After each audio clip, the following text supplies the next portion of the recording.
It's Monday night. WTBR Radio 88.7 is live and on the air. Hello, everybody. This is the Mad Dog, and tonight, a very special edition of Open Forum. Tonight on Mikey and the Mad Dog. I know you're not surprised.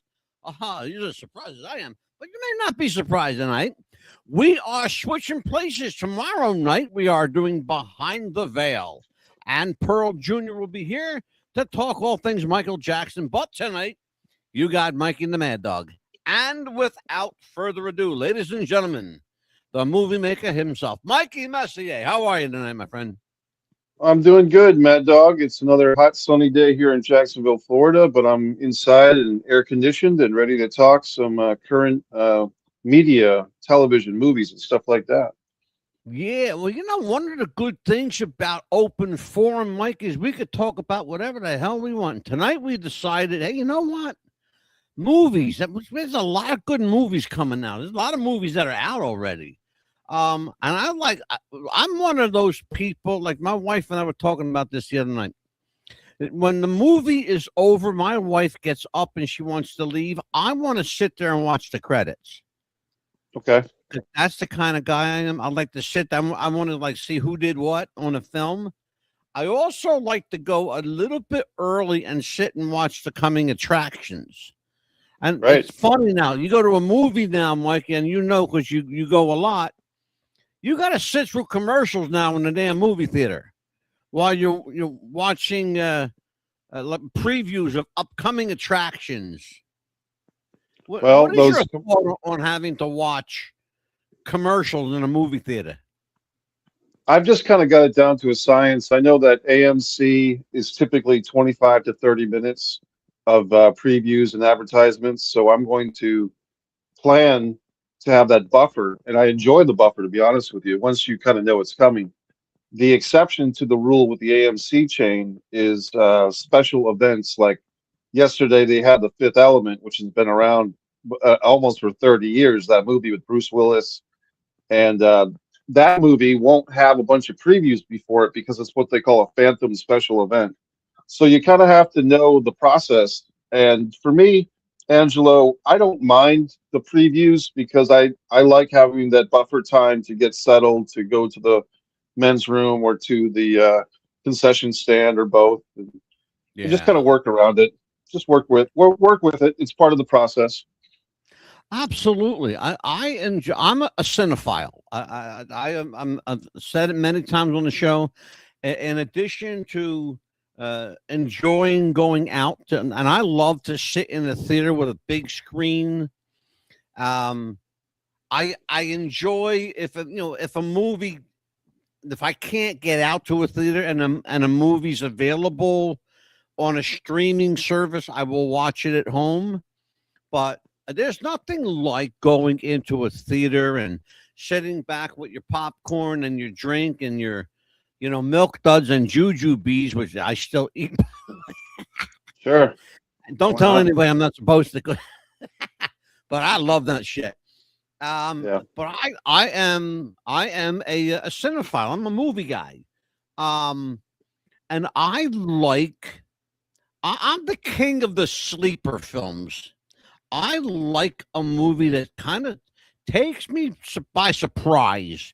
Something that you didn't expect to do real well at the box office, and maybe it didn't make a lot of money, but those movies, those critically acclaimed films, I think are more important than some of the movies, Mikey, that make big box office.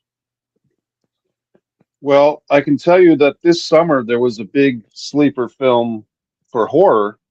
And that movie is titled Obsession, which was made on a very relatively small budget with a pretty much unknown cast. And that movie, I ended up seeing it twice myself. And it's just, it's not, I wouldn't say it's a typical horror film, but for whatever reason, it hit a bone with people. It's about a guy he's not a teenage guy, he's about a 20-year-old guy. And he's in a pack of friends, and he has an interest in this beautiful young woman. And through a turn of events, he makes a wish, like with a wish stick. You know what I mean? and this is where the supernatural comes into it. And what he wishes for is that the girl would be obsessed with him, and that's exactly what happens. But as the movie explores, when you wish for something against the other person's natural will, it turns into Yeah. disaster. And this movie, Obsession, it's still playing in the theaters even as of now. It's been playing for like 9 or 10 weeks, and that's been a big surprise for everybody that it's doing that well. You and I spoke a little bit, I guess a day or so ago, about a film that's making a little bit of noise here lately. In fact, it's making quite a bit of noise. And let's get right into it. I want to talk to you about this film. It's called The Odyssey. Yes, Everybody's talking about Christopher Nolan's Odyssey. yep, So I got it. First of all, Christopher Nolan's an amazing director. Um, and I mean, it's great cast. Matt Damon, of course, is in it, and Tom Holland. Great actors, both amazing actors, very versatile. But Christopher Nolan is a hell of a director. Talk to me about the film, the premise, the plot, the ups, the downs. What you liked about it? What you as a filmmaker maybe would have done different. So let's talk about this, in my opinion, the sleeper film that became, like all the rage. it's the juggernaut. I mean, I've seen it twice in the theater so far, both Wow. times in the both times in the Dolby Digital screen. I probably will see it one or two more times on the big screen. I have a feeling that this movie will have a prolonged, um, screening on the big screen because it's making money. And I've noticed in the last few years that, at least around here in Jacksonville, Florida, the theaters will play movies more that have bigger crowds, which makes sense. But it didn't seem like in years past they were that adaptable, but now it just seems like they go with the hot hand. This is the hot movie. This is the movie that people, I think, are seeing more than once. It's almost 3 hours, but it doesn't seem like it. It doesn't drag at all. And Charlize Theron is in the movie. Anne Hathaway. What's it about? It's the story of uh, the Odyssey, Odysseus, I believe, right? Which is Uh-huh. he goes to they've got the Trojan horse, and that's a big part of it. The giant horse where all the fighters hid in the horse to attack their. It was a facsimile of a gift, but they were actually hiding in the horse. So he's having the flashbacks to the horse. He has guilt, like survivor's guilt from the war. He loses his memory. He falls in the hands of the beautiful Charlize Theron, who plays this goddess. Um, I don't know how much liberties Nolan took with his screenwriting from the original Odyssey. I can't say that I studied the original Odyssey. I know that in high school and college it was part of the curriculum, but I can't remember that. It's been a while for that for me. But I'm telling you, this is a great movie. And this is the type of movie that, as a filmmaker or someone myself who's made some short films, always wants to make a bigger budget project. This kind of keeps me motivated, to tell you the truth, Angelo, because when you see the magic of cinema, when you have a great story, you have a great cast, you have all the money they could use to make this thing right, Yeah. that keeps a guy like me wanting to get more into the game, even though it's terribly frustrating to be in the film world. There's a lot of compromise, there's a lot of stalling, there's a lot of BS that goes along with it. But when a movie like this comes along, it's like, yeah, I still want to do this, and I still have the urge to make films. Yeah, I know a little bit about Homer that authored the original, the Odyssey, and his first write was called the Iliad. Right. And Homer wrote about the human condition at the time, which, as they say, Mikey, the more things change, the more they stay the same. And I think we see that in Chris Nolan's adaptation of the Odyssey, particularly. It would be interesting to see, because you actually, believe it or not, Mikey, the Odyssey was a sequel to the Iliad. They were written as a kind of a series, to use that word. Right. It's interesting, though, that the Odyssey, in almost every way, literary, critically, and now, with the cinematic advancement, even on film, the Odyssey seems to have surpassed Homer's original Iliad in so many ways. Yeah, that's a good point, we when we think of sequels, a lot of times we complain about sequels in cinema. How many movies can they make of the Marvel Cinematic Universe, or how many Rocky movies do we need? Blah blah blah. But it's interesting that you mentioned that the Iliad was the first one and the Odyssey came second. So the theory or the practice of sequels is nothing new. I mean, you can say that the New Testament is a sequel, isn't it? I mean, if you think about It it. sure the hell is. Yes, it is, sir. Right. You know what? See, here's the thing that people need to understand this. If you've written something good and it stands on its own merit, if it ain't broke, don't fix it. But everybody, see, we as human beings, the condition is got to be a sequel.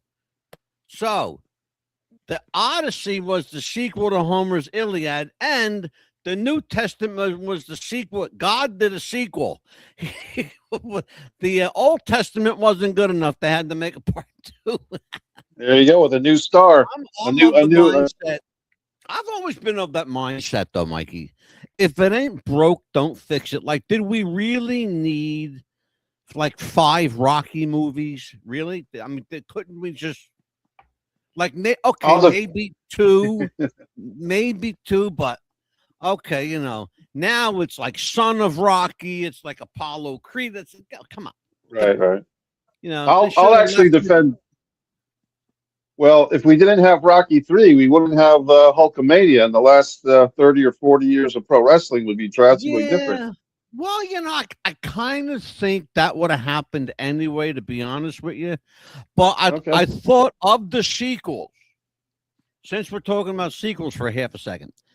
Sure. I think, to be honest with you, I think as the antagonist, Mr. T in part 2 was spot on part 3. I'm sorry.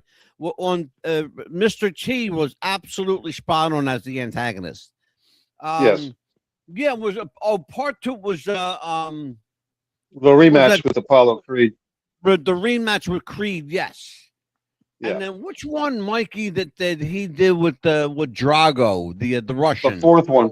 4. Was that the fourth? Okay. Yep.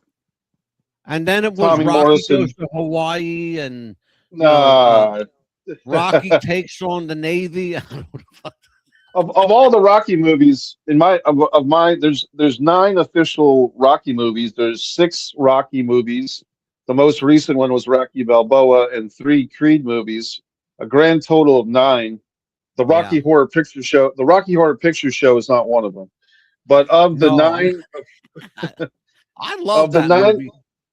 Yes, of the 9 official Rocky movies, I think 5 is the only one that challenges the real fan base, which the one with Tommy Gunn and the street fight. But the reality is, even that one has some moments. It just doesn't work, but it has its moments. Rocky 5. Yeah.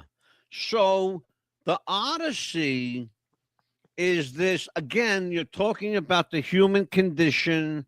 It follows. And I haven't seen it yet, but I'm going to. But everything that I'm speaking about tonight is what I've read, and the critics, of course, and the fan base, and I'm reading a lot of information of what people thought coming out of the theater. And it seems that if you follow the narrative, that Nolan kind of stayed close to the vest of the original Odyssey, is what I've gathered from everything I read. So is that a Right. fair assessment, Mikey? Let's talk on that From for a little bit.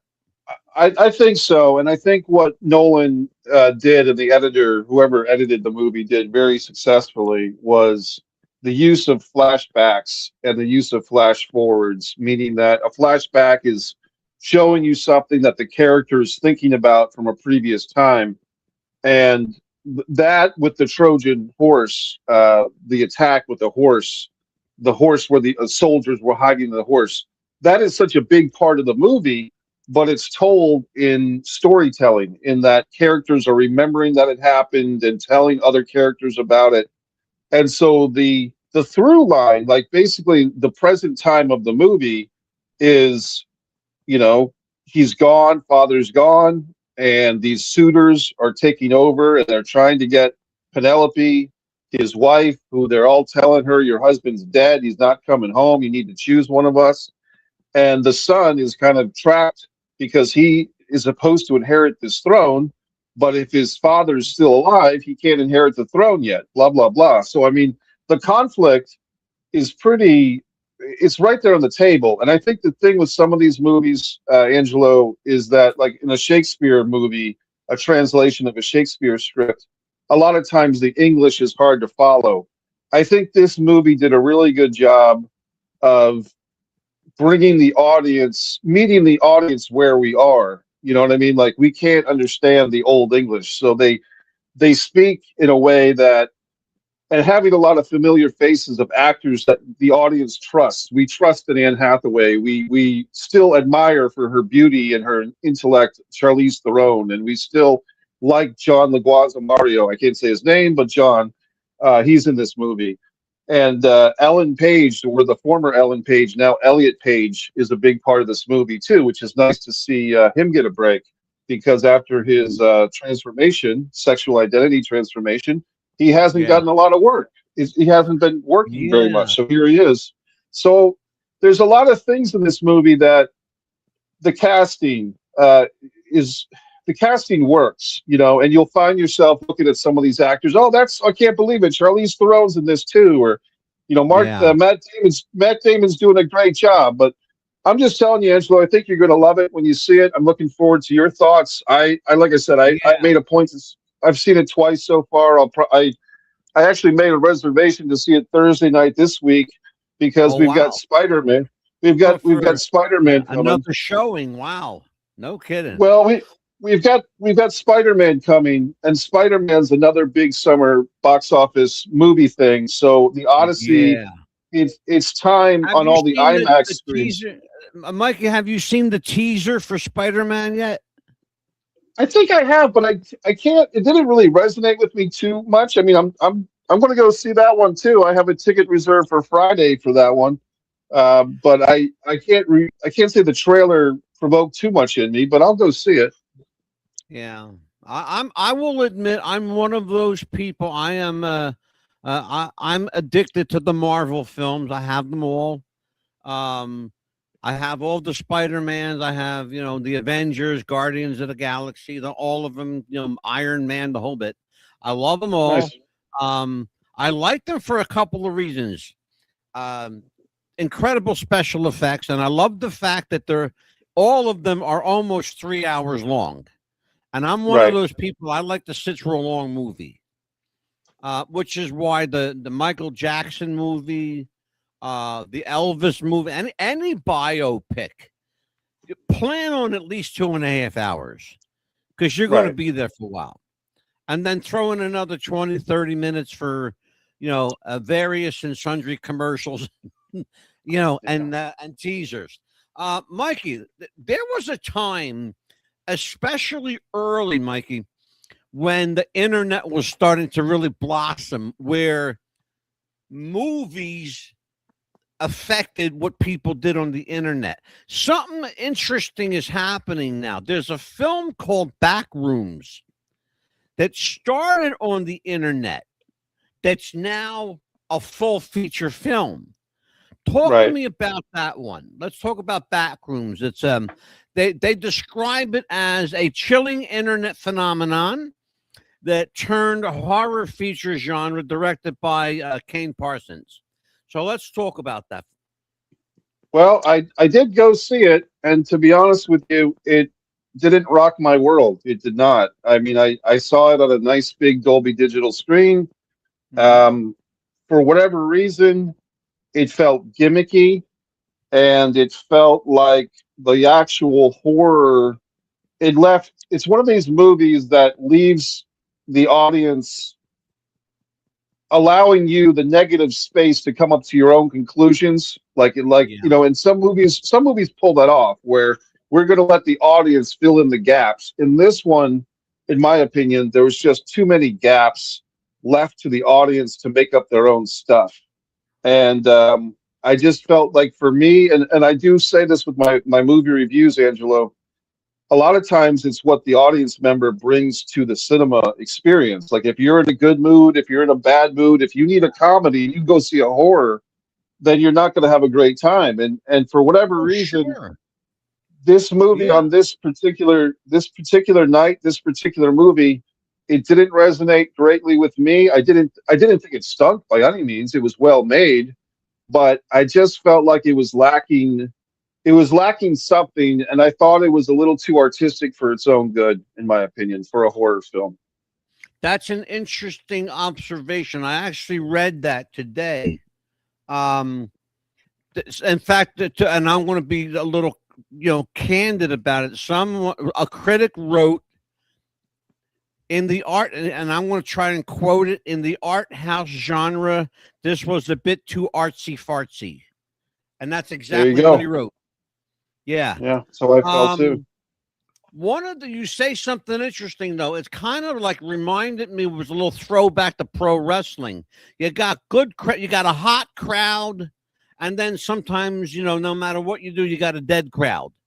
Well, that's Yeah, movie audiences are the same way. You bring to the movie, you get out of it what you brought into it. If you're in a shit mood going into the theater, well, chances are that movie's not going to do anything to bolster your mood unless it's like a really exceptional movie.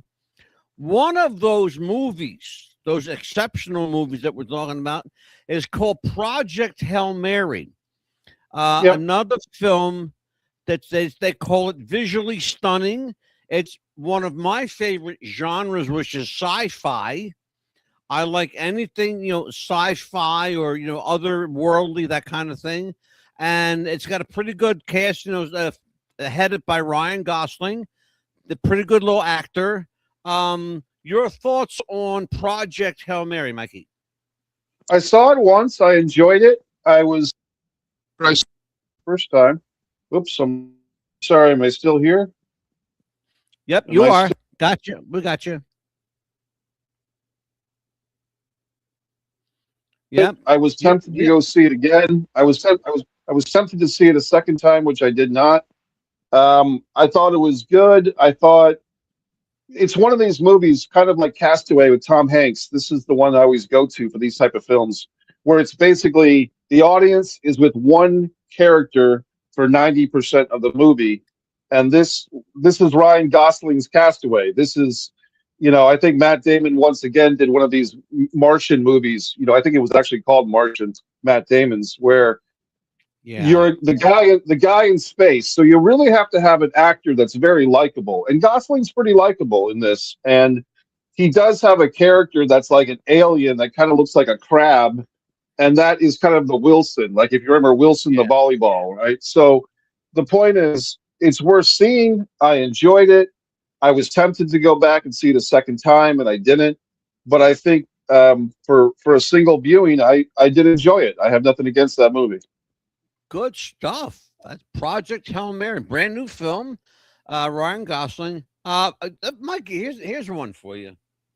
Did you ever see a film called Willy's Wonderland? Never even heard of it. Willy's Wonderland starred Nicolas Cage. Okay. It's a film where there's not a word spoken in the entire film. It's all nuance, music, visuals. The entire film is Nicolas Cage in this haunted, kind of like a Chuck E. Cheese, It's Willy's Wonderland. It's like this Chuck E. Cheese place. You got the animatronics. You got the mascot, of course, who proceeds to kill everybody who tries to come into the place. Right. Interesting story. I thought, I wonder if Messier saw this and what he thought of it, because I like Nicolas Cage. I think he's a hell of an actor. I really do. Yeah, I like it. But Yeah. sometimes, and I think he did it because he just needed the money at the time. Nothing wrong with that. Yeah. Nothing wrong with that. When you see a film like where you have an obviously talented actor in something that he should never have said yes to, does it automatically become cringeworthy, or do you still sit through it? I mean, that's a good question, and how can I answer that question with the entertainment story that I've heard, which is basically, Eric Roberts, Julia Roberts' brother. Oh yeah, I'm Or trying to get him on the show. Yeah, Eric Roberts has had a great career, and he laid the path for all the Roberts, his sister, his daughter, Emma Roberts, and so forth. But Eric Roberts was nominated for an Oscar for a movie, and when that nomination took place, he was getting all these offers to be in other movies, right? And Yeah. his agent or manager at the time said, "Eric, you have to be very selective. You can't do every movie, because you're an Oscar nominated actor and you're probably going to win the Oscar. And when you do, we want to hold out and make your going rate, your price point, through the roof." And so Eric Roberts listened to this advice, assuming he was going to win the Oscar for that film. And Yeah. guess what? He didn't win the Oscar. So Eric, apparently, the story that I've been told that he tells is he was so angry and frustrated that he passed on all those opportunities, whatever movies they were around 1981 or 82 when this happened. He was so frustrated with himself for listening to the advice of his manager or agent that he never said no ever again. So with that in mind, I got to act in a movie with Eric Roberts called Mr. Birthday, which actually turned out to be a great movie. I had a scene with Eric Roberts in it. It was And actually a really good movie, and I will confess I have a copy of it. oh, I appreciate And the that. only Thank you. reason I bought it is because you're in it, you little bastard. Well, I appreciate that. Thank you. Thank you. So got you're it. the one. You got I it. appreciate that. No, it was really, see, here's the thing now. That really, you brought up a really, really interesting guy, Eric Roberts. He's a very talented guy. And I've Yes. seen him in stuff that I know he absolutely did for the money. And I've seen him, he's got a new one out right now, as a matter of fact. And I think it's for, correct me if I'm wrong, but it might be for Angel Studios. It might be one of those Angel Studios films. Right. And I believe he plays kind of an antagonist in this one. I have to get the name of it, and I'll have the name of it, in a few minutes. But he's an interesting guy. He will not say no to a movie. It's good, and I think, to his credit, you don't know what movie you do that's going to hit with the public. You Right. could do 20 stinkers and then have that one or two that make those 20 stinkers forgettable. So you never think about them again. Case in point, Mikey, perfect example. Because I know the story behind this one. The Pope of Greenwich Village. Eric Roberts, okay? And Mickey Great Rourke. film. Eric Roberts and Mickey Rourke. Two guys that, boy, if there was ever a dynamic duo, brother. Eric Roberts and Mickey Rourke starting this film, one of my, still to this day, one of my favorites. But if you individually were to say to somebody, go see this Mickey Rourke film, The Pope of Greenwich Village, go see this Eric Roberts film, people would be hard-pressed to say yes to you. But the two of them together, two of the most unlikely guys, are the reason this movie is so good. because the story behind it is that they didn't want to work with each other. There wasn't really a whole lot of like between these guys. Right. Um, Eric, as it was told to me, didn't appreciate the fact that Mickey Rourke is not a trained actor. He got into acting from sports, from the sport world, from boxing. He was a boxer. Yeah. How we got into film and film and television, mostly film. Well, he's done some TV, not a lot. But Eric considers himself a trained actor, and he absolutely is. So, but the two of these guys, as different and as odd ducks as they are, together they were like dynamite. But yet it's one of those things. The Pope of Greenwich Village. That's always going to be his. That's going to be his godfather. You know. Yeah. You want to say it like that? You did it. Let me ask you that. I was going to ask you one question. I'm going to ask you a different. I'm going to ask you the same question in a different way. What do you find appealing about Eric Roberts' acting style or technique? He just has this is how I feel about Eric Roberts. It seems like Matthew McConaughey, who's another one of my favorite actors, if you listen to those two guys talk, it seems like they're uncle and nephew, or it seems like McConaughey basically patterned himself after Eric Roberts. Eric Roberts has like this southern but not too southern drawl. It's almost like he's from Atlanta or North Carolina, like the northern part of the South, if that makes any sense. Absolutely. And he just seems like if he's not the smartest guy in the room, he's the smoothest guy in the room. Like he just has a real, like this guy could sell you a used truck at any time and you'd be happy to buy it and then find out it's a clunker later on. Like he just has a very charming way about him, Eric Roberts. And I got to interview Eric Roberts for about 5 minutes because we were in Mr. Birthday together and he came back to Rhode Island for the premiere of the film. And he's a real gentleman, like Eric Roberts to me is a real nice guy. And I've been trying, Mikey, I swear to you, brother, I've been trying to get him on the show. And every time I call, his wife tells me he's not available. He's not home. He's on the set. He's he's here. And I said, you know what? I'm going to put Mikey Messier on the case. I'll try. He might remember me, but he's in my acting reel. You're a hard guy to forget, Mikey. Mike, let's talk about this other film here. It's an interesting movie. Again, another one of my favorite genres was just like dark comedy, almost where like you have to think about it. It's called The Invite. What do you know about The Invite? I saw it. I enjoyed it. You've got 4 actors, or basically the whole screen is the beautiful, still to this day, gorgeous Penelope Cruz. And also it's a 4-person cast, Seth Rogen. And the director is the female other lead. I'm blanking on her name right now, but she's also a very established actress, and also Edward Norton.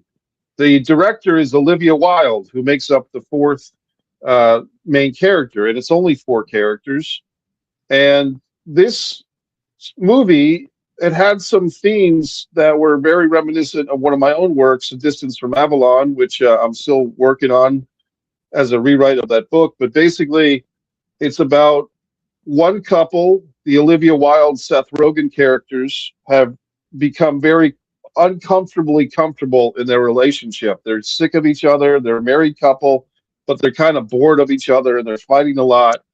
And then they have this pair of neighbors, Edward Norton and Penelope Cruz's character, that they invite over for a dinner party. And it turns out that the Penelope and Edward Norton characters are basically swingers, sexual swingers. Got it. So the invite goes 2 ways. There's an invite for a dinner party, and there's an invite for some extramarital relationships. Invites for an And orgy. right. So I thought this was a fun movie. There, it goes back to a movie you probably remember, Angelo, Bob and Carol and Ted and Alice, with the beautiful actresses in that one from the Oh God, 60s. yeah, of course. Oh, And I that was remember that film well. That was not oh God, that was Natalie Diane Wood Cannon. and Natalie Yeah, Wood. Diane Cannon, Natalie Wood. I think Robert Culp, perhaps. Yeah, and the And who guy am that I was missing? married to Barbara Streisand, Eugene, or what was his name? His Oh, famous Elliot actor. Gould. Elliot Yeah, Gould. Elliot Gould. Right. Oh, yeah. See, I know that because I'm old. Right. So Plus, this movie, yeah, I had Barbara Streisand's sister on the show. nice. Yeah, Well, Mikey, let me do this real quick. I'm sorry, but I have to do this. I'm up against the break here, so I got to do this real quick, folks. We'll be back in about 1 minute. Take care. We'll be right back. You're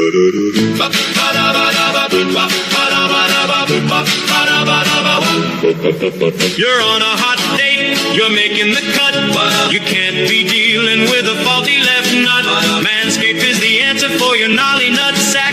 Before that babe tells you to hit the road, Jack. In this crazy world of ours, we're often climbing the walls. In all of the confusion, don't forget about your balls. Manscaped to the rescue for your precious crown jewels. Get it today, don't delay. Please be good to your tools.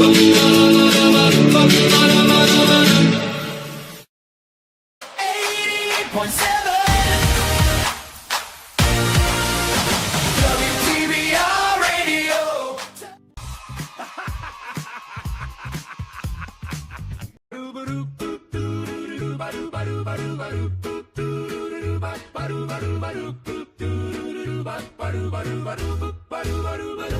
Turn the mic on, light the room. Truth cuts through the noise and gloom.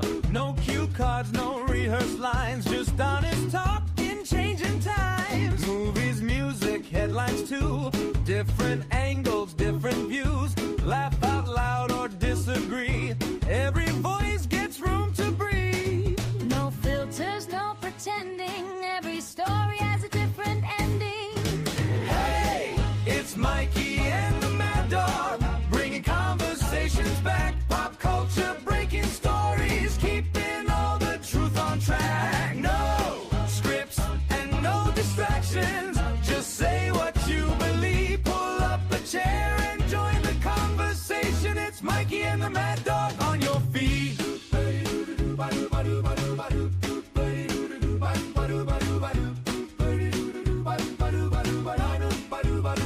From Hollywood to Main Street lights, big ideas and late night fights. One great story starts with why. So ask the question, don't let it die.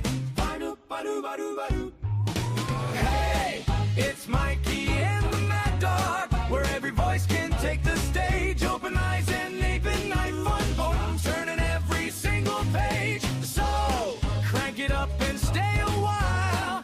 We've only just begun. Welcome to the conversation, Mikey and the Mad Dog. Everyone.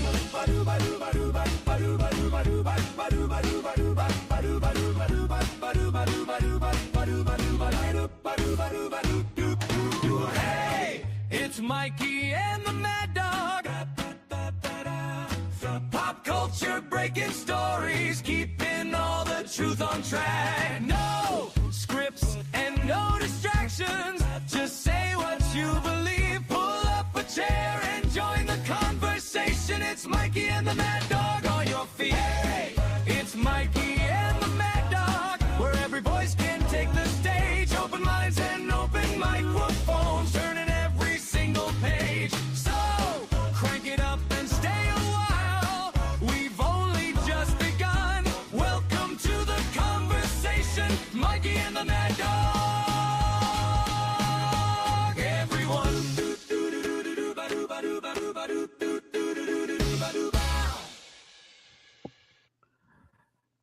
WTBR Radio 88.7 in Philadelphia. It's the Mikey and the Mad Dog Show. I am the Mad Dog. He's Mikey. Mikey, tonight, talking movies.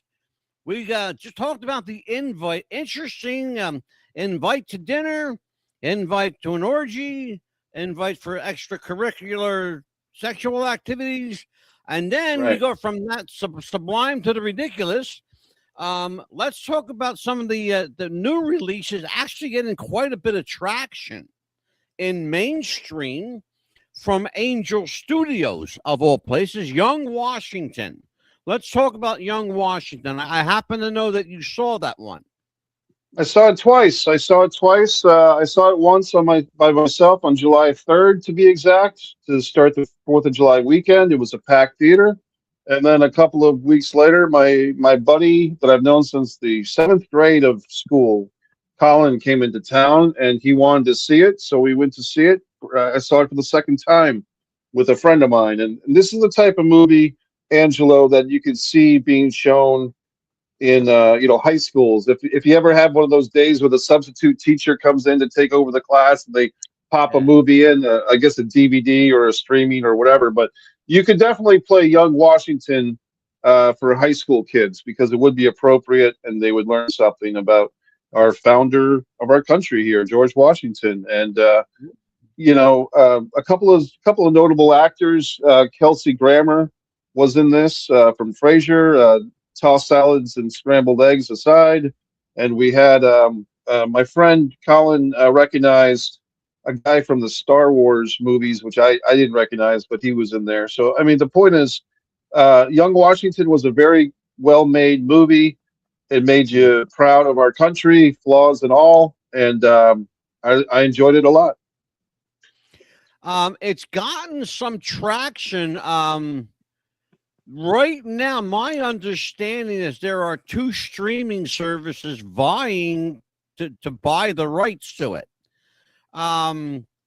It's probably going to end up with Amazon Prime is the way it looks because they got a lot of money in deep pockets. So yeah, it looks like probably it's going to be Amazon Prime, but Paramount is putting up a fight. I will tell you that. The cast of Young Washington, in addition to the name recognition of Kelsey Grammer, who else would we know from that film of familiar notability? The only person, like I said, my friend recognized the actor from the Star Wars franchises, but I really did only recognize Kelsey Grammer, to tell you the truth. So. Okay.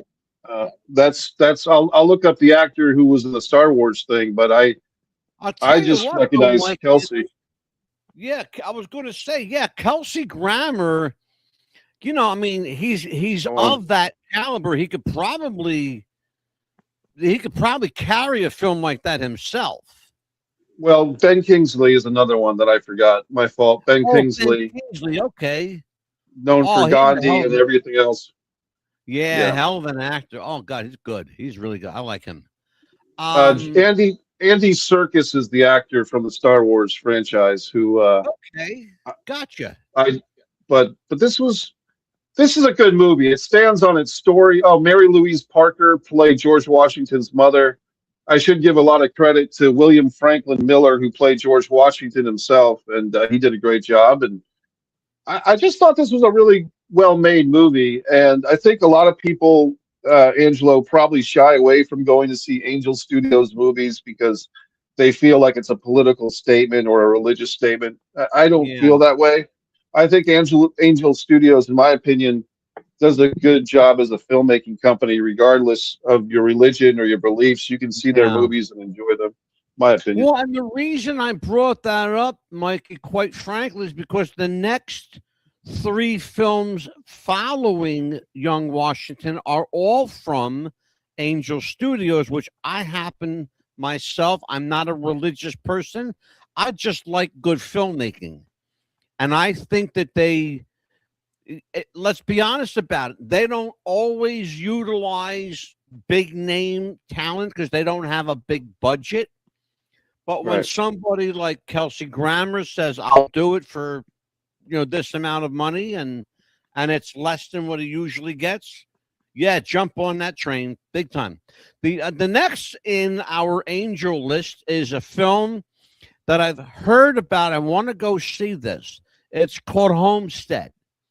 They call it a survival themed drama and a companion series adaptation exploring preparedness and family values. It basically, and I don't want to call it a prepper film. It's real because it's really not per se a prepper film. And you guys know what I mean by prepper. Prepare for an emergency. Prepare for emergency. Exactly. Yeah, those the doomsdayers, those guys. Right. It's not really that kind. It's more of a film of where are your loyalties? What are your values? Your value, your intrinsic value system. And Homestead is one of those. It kind of takes place. My understanding is that this catastrophe has happened, and people now have to either solidify or the proverbial every man for himself, that kind of thing. What were your thoughts? Did you see the film, and what do you know about it? And I did see it, Angelo, and I'm curious. Apparently, there's a sequel coming out, or there's a TV series, because what I saw was the 2024 film Homestead, but apparently there is a TV series called Homestead the Series, produced and distributed by Angel Studios, which I was not aware of. It's scheduled for release. The first season was released alongside the film on December 20th, 2024. The rest of the season 1 was released in November of 2025. So I wasn't even aware that there was a TV series at all. And now season 2 is coming up. Season 2 is coming out on late 26th on the Angel Studios app, which is, I could be wrong, but I think that might be a free app. And I did see the feature film. You can download it for free. Yep, you sure can. Right. So I'll check that out, because I like that actor Neil McDonough, who's actually in the show that I wanted to mention as well, Tulsa King. But I saw the film 2 years ago and I enjoyed it. So I really didn't even know that there was a series going on. So of course, you guys remember Neil McDonough starring opposite of Dwayne "The Rock" Johnson in Walking Tall. The remake of he played a casino owner. Neil McDonough. He played a corrupt casino owner. He is actually one of my favorite actors. I saw a film, Mike, and I don't know if I want to talk to you. It's not on my list here, but it's on my personal list. The film was called The Shift. That starred Neil McDonough and I want to remember this guy's name. Oh, I keep forgetting his name.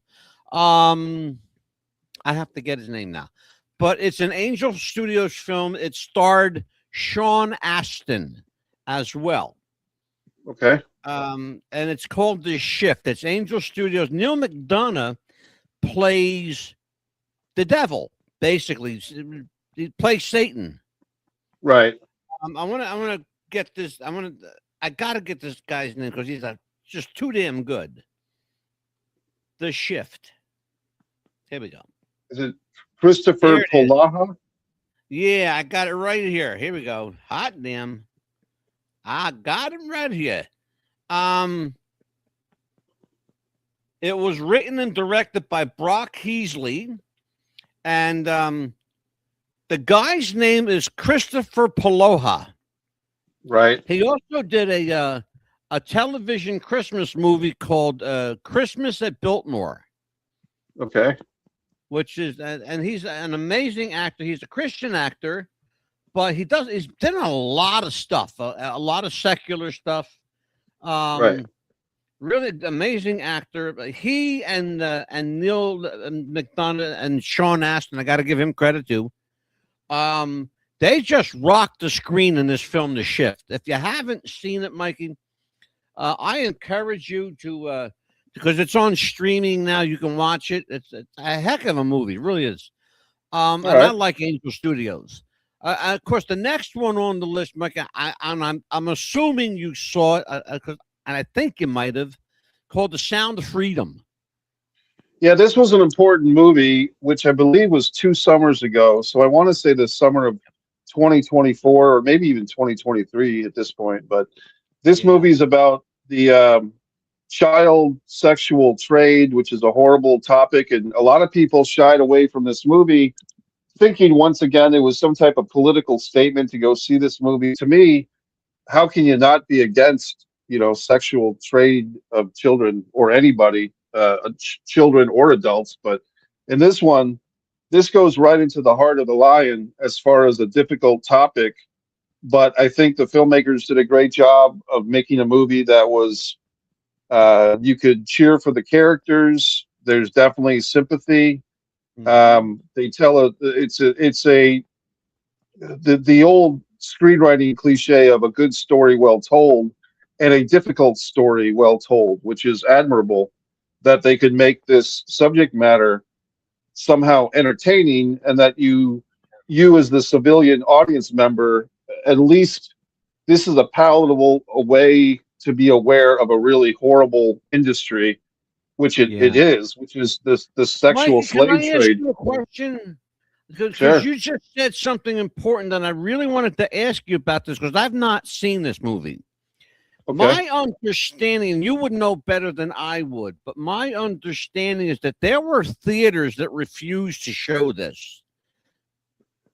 I remember something like that, and there was some controversy, and this is one of those things where right wing and left wing sometimes they go at each other for all the wrong reasons. And there was even a Rolling Stone critic who really gave this movie a horrible review, which seemed to be out of left field, so to speak. And Wow.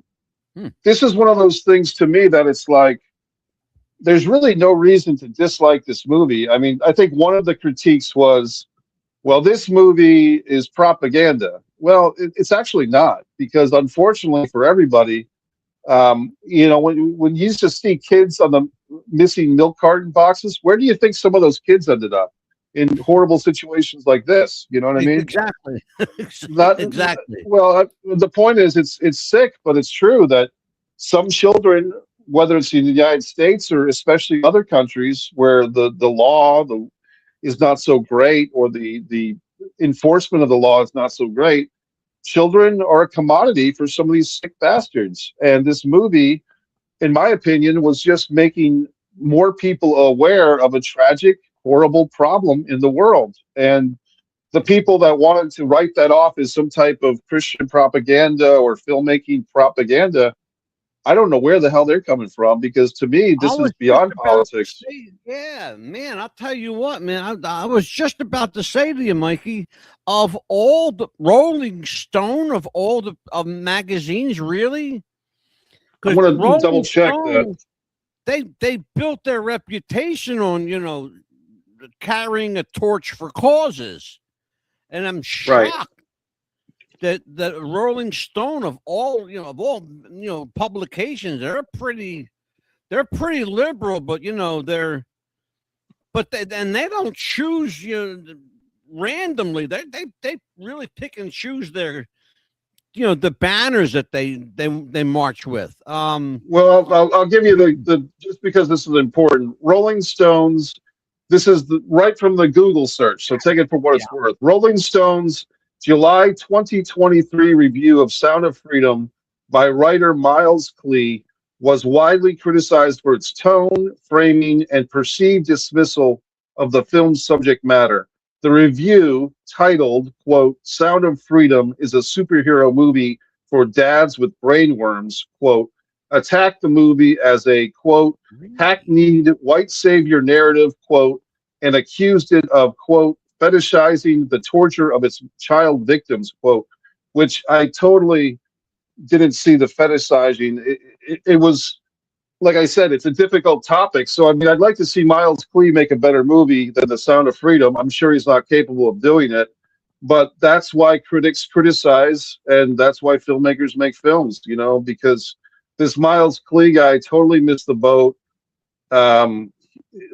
Klee, who attended a matinee screening, described the audience as, quote, mostly white-haired, quote, and claimed they treated the film's events as literal, reacting with pity, applause, and moral outrage. He mocked the QAnon-leaning crowd and suggested the film's portrayal of child sex trafficking was exaggerated, calling it a, quote, delusional, quote, and a grossly exaggerated epidemic, which is, I mean, isn't one kid being sexually exploited enough? I mean, to me, one kid being treated like that is an epidemic. So this guy's a real idiot, this Miles Klee guy. I mean, that's going back to 2023 at this point, but I would suggest you see the movie, Angelo, and everyone else. If you haven't seen it, there's still time to see it. You know, it's a great movie, and it's a tough subject. Well, I think anybody that's got the courage to take a subject matter like that and march forward with it, you know, they, as far as I'm concerned, they're a hero. Right. I wouldn't. I'd like to take that reviewer, you know, me and him in a closed room somewhere, you know, and have at it. The next film and the last one on my list is a one that we actually have a connection to here on this show.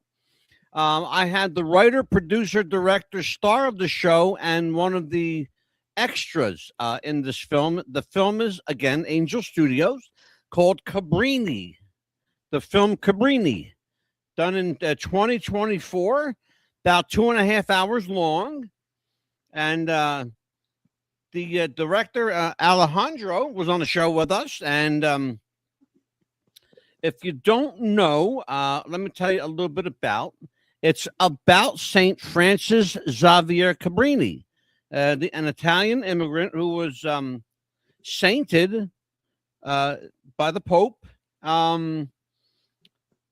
He's a guy that largely went lost to history because of some things the Catholic Church had issue with. But Alejandro Monteverdi is the director, actually co-producer and director of the film, and it starred Christiana Delana.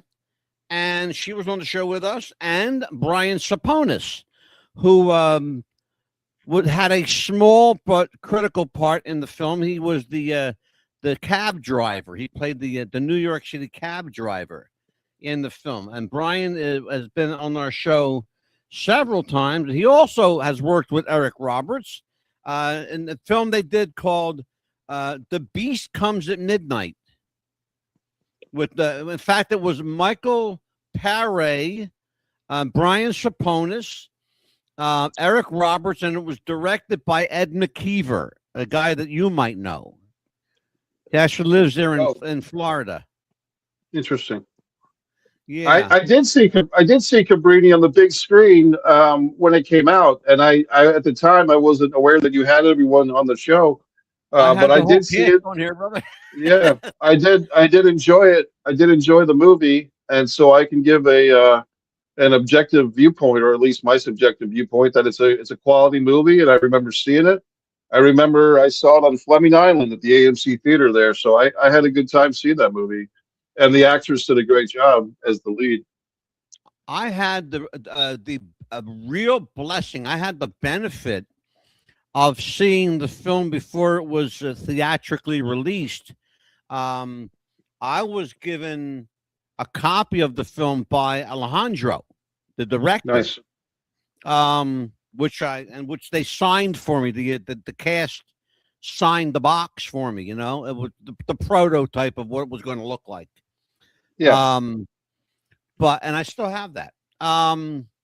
Yeah, it's an interesting story. If you don't know the story of Father Cabrini, now Saint Cabrini, of which Cabrini College is named after, by the way, in case that's the same Cabrini we're talking about, folks. He's largely a guy, Mikey, that got lost to history because the Catholic Church had issue with some of his methodologies. They didn't Right. like the fact that he was a priest that spoke in that day. It was good. God forbid it was. You didn't speak about politics. The church never spoke of politics. Father Cabrini was a guy that broached that subject and said, you know what? If it's wrong, I got to say it's wrong. Right. And he took a lot. He took a lot of slack, from the Catholic Church. But in the long run, they did the right thing, and they sainted him because look, it's all about doing the right thing, and in the final analysis, they actually did the right thing. Mikey, Was this films yeah. that you would recommend that we've not covered tonight, something that like a Messier favorite. Well, I just saw this movie yesterday. You spoke about a movie that earlier, a Nicolas Cage movie that didn't have much dialogue, if I'm remembering correctly. And I saw a movie yesterday, Angelo, that had about a total of a dozen spoken words, and the rest of the movie was through visual storytelling, fight scenes, 1970s period piece. It's titled Motor City. This was a really intense movie, and it's a very simple storyline of two guys want the same girl, and she's caught in between them.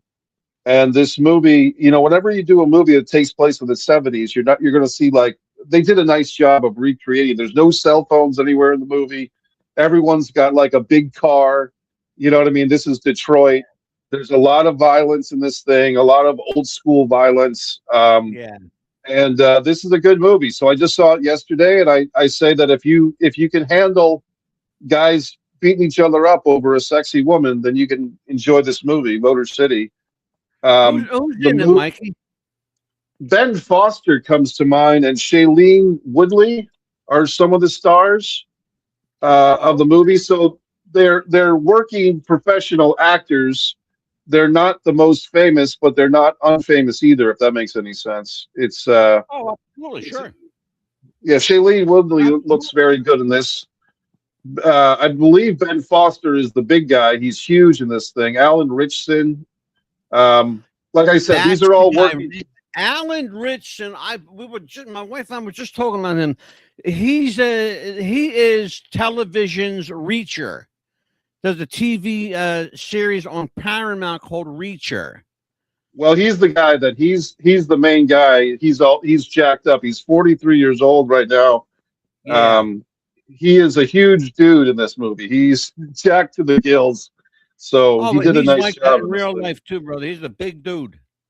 Yeah. So I saw it yesterday. I enjoyed it, and I would recommend it. And but if you don't like violence, then you won't like this one, because that's the name of the game of Motor City. Yeah. I think my surprise movie, that it could have really gone the other way with this, because it was a part of my childhood, and they didn't disappoint me, and I'm glad they didn't, was Masters of the Universe. I think this one you can still catch in theaters, and they did a nice job. They did a nice job with Masters of the Universe. I, for one, actually thought the actor who did Skeletor did a good job. I thought the movie, you asked earlier with the Odyssey if there's anything I would have done differently. I don't really think so with the Odyssey. With Masters of the Universe, I think I would have held back. There was a little bit of swearing and a little bit of pop culture type of dialogue, which I would have yanked from Masters of the Universe. But as far as the overall enjoyment, it was much better than I thought it could have been, Masters of the Universe. So I was actually happy to see it, and I thought they did a nice job with it.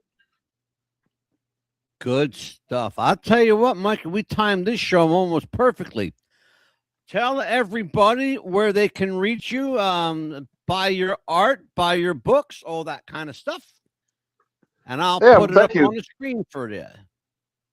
MikeMessier.com has all the hyperlinks. You go to MikeMessier.com, and on my bio, you can link to my books. I do want to say hi to Leon. Leon was watching us tonight, and he says, hi, guys. So say hi back. And MikeMessier.com. Oh, here he is. This is Leon Barfield. Hi, guys. Hey, Leon, you got to let me know you're here, brother. You're hiding in the woods. Mike But, Messier. You can also, by the there you way, go. folks, you can catch Mikey's stuff at MikeMessier.com on WTBR.podbean.com. What's the Buzz Popcast has been rebranded. It is now the Mikey and the Mad Dog Show. So, but it's all the same great content. We got brand new music, new artwork. Mikey's got books coming out at the wing. He can't write them fast enough for you guys. Yeah. My personal favorite that I haven't gotten yet, I just like the color, is the cover, I should say, the color. I like the cover of the book. It's called Bad Girls with Good Tattoos, or Good Girls with Bad Tattoos. Something. What's it called, No, Mikey? you had it right the first time. Bad Girls with Good Tattoos. Yep. That's the It's good to one. be bad. I'm going to Yeah. get me. I'm going to put some money in Mikey's pocket. I'm going to go on Amazon and buy it. I'm not even going Thank to you. ask him for a free copy. How about that? Appreciate that. Hey, Thank you. you got, brother. All And right. tell everybody, you guys, if you want to reach Mike Messier at MikeMessier.com, everything you need is there. Just as, in case you want to reach me, if you want our T-shirts, our coffee mugs, if you want, oh God, what else we got? Oh, we got, if you want copies of the show, they are available now too. We are now fully monetized. So thank you for that. Thank you, YouTube, for bearing with us. It's been a long time coming, but we finally got monetized. We are we're there now. Fortunately, but it's been a long. There's a lot of work in progress. This has been kind of like a labor of love here lately, and I'm grateful for YouTube's cooperation. They've really been good. And I'll tell you what, they don't really need to be good to me, Mikey, because I have thrown them under the bus at least a dozen times. I really have. Yeah.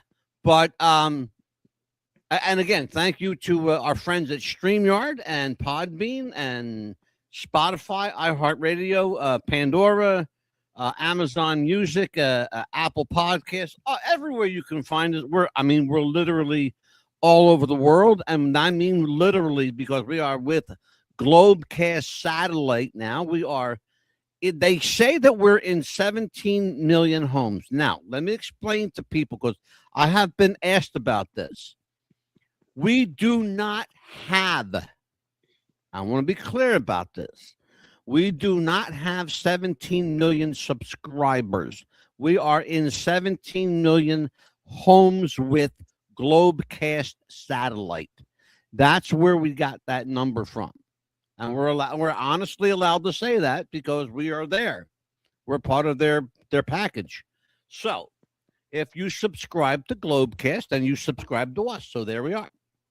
So technically we do have 17 million subscribers. We're in your house. You may not know it. Yeah, we're in your house, but you got to find it.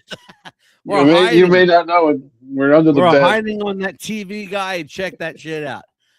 Yeah. But I'll tell you what, we got tomorrow night. We have an interesting guest, Mike. We have a woman named Pearl Jr. She is a journalist. She's a reporter. She started out with I forget what network. It might have been in NBC. But Pearl is an investigative reporter. She is a journalist. She's a producer of film and television. She has a series out that's garnered her quite the attention. Not all good attention. We'll talk about it tomorrow night. But the series of videos and DVDs is called Alive. It's the Michael Jackson saga. Is Michael alive? If he were alive, he would be my age. He'd be about 67 years old today. Some people think that he's there. I don't know. At this point, does it really matter? It's kind of like, he's been out of not really out of the spotlight. He's never really left the spotlight. But, that's an interesting question, Mikey. If a guy is presumed dead for like all these years now, right? You're talking about right, like 16, 17 years, something like that. He's been gone. So like 2009, right? I think somewhere around there.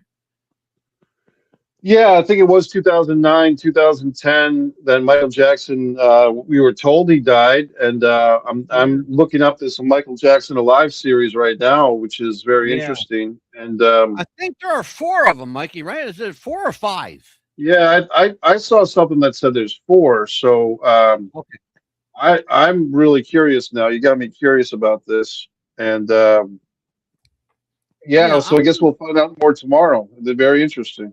I want to bring this up here because I want people to see this real quick. I have a picture here, and I want to make sure that we bring it up. It's an interesting. Here we go. Here we go. Here it is. Hot damn.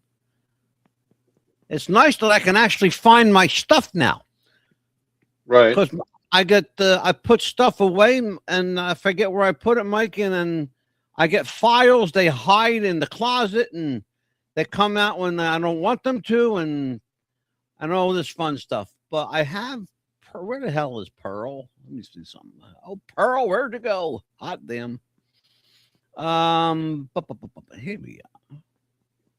Where is this woman's picture? Anyway, well, shit. I'll go crazy looking for it. You know what? We'll just see her tomorrow night. Let me see something. Elbow Grease Productions. Yes, Elbow Grease Productions is Pearl Jr.'s company, and I'm trying to find, and I can't find that magazine cover, and I can't find the DVD cover. Well, anyway, folks, good show tonight, Mikey. Good show. Yeah, that's a lot of fun. MikeMessier.com for all things Mike Messier. If you want all things Mad Dog, it's WTBR.podbean.com.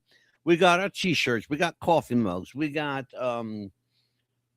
What's the Buzz, we have WTBR Radio, we have Mikey and the Mad Dog merch, we have all kinds of stuff. Just hit us up and let us know, and there you go. And we'll get it to you. And I even I'm having my books reprinted. You're gonna love this one. I'm bringing my book.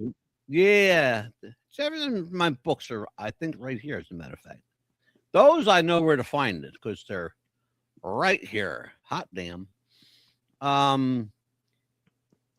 Here we go. Here's my books. That's nice. The first one. Nice. That's the first book, and I got the second one right here. And Psychic this one is actually, this book here is actually out of print now. It's all sold out. The first one is called Psychic Fingerprints, A Life's Matter. Then that's actually my hand, Mikey. It's a Curlian photography. Nice. That's my hand there. And we have the second book right here. That's called A Life in Spirit, the Psychic Realm from a Theological Perspective, from the author of Psychic Fingerprints. That would be moi. Psychic me and Angelo. There you go. And you have to republish that. Publisher is 48-hour publishing. That's the publishing company. Nice. Do you need me to hook you up with them? Maybe we'll talk off the air about that. Yeah, absolutely. You got it. For Mikey Messier, I am the Mad Dog. As Papa DeCipio always said, tomorrow is promised to no one. So make today count. Be good to each other, folks. Take care. We'll see you tomorrow night. God willing, and the creek don't rise.